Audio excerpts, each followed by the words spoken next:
For some, being locked in a room would seem like a claustrophobic nightmare. But is there actually an emerging market for this new experience?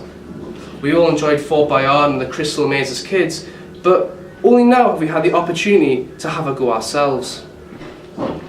Places like this have opened up all over the country, where participants pay in groups of 2 or more to be locked inside a room, where they have to tackle a variety of physical and mental challenges to find the final key and escape the room. You only have 1 hour.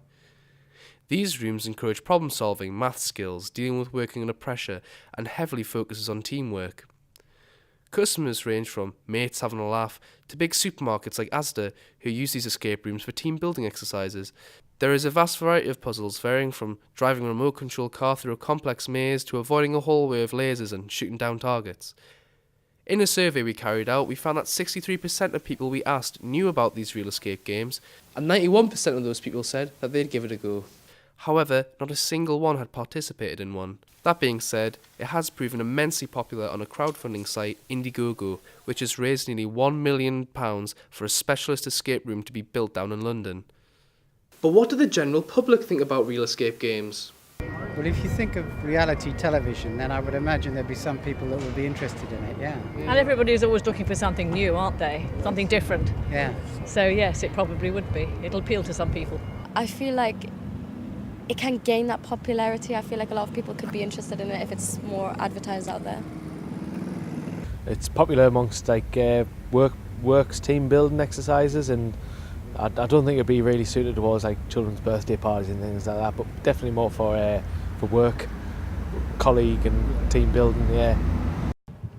I feel like this is a good way of bringing people together, and like it kind of gives you the confidence to accomplish things. The first exposure to real escape games in the UK was, of course, in 1990 with the Crystal Maze. The earliest real escape room was made in 2006 Silicon Valley by a group of system programmers. They were heavily inspired by Agatha Christie's mysteries and Escape the Room video games.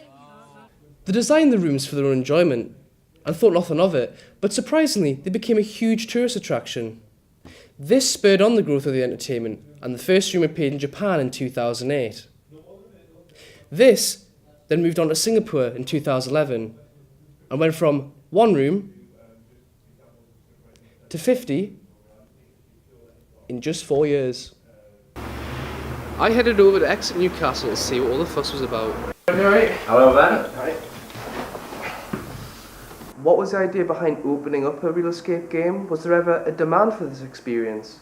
I think in terms of this one in particular, so when we opened it was about, not quite 2 years ago, but around sort of a year and a half I'd say, and at that point there wasn't anything like this in Newcastle. There wasn't really the demand as such, like the people in Newcastle weren't like, give me an escape game, because no one knew about it, so it's kind of, they didn't know they wanted it. But at the same time, there wasn't really anything like it in Newcastle. We have like a limited amount of people we can get through every week. There is actually times when we're booked up and people want to play and they can't play. So I think there's now, there's demand being created. Why do you think people want to do it?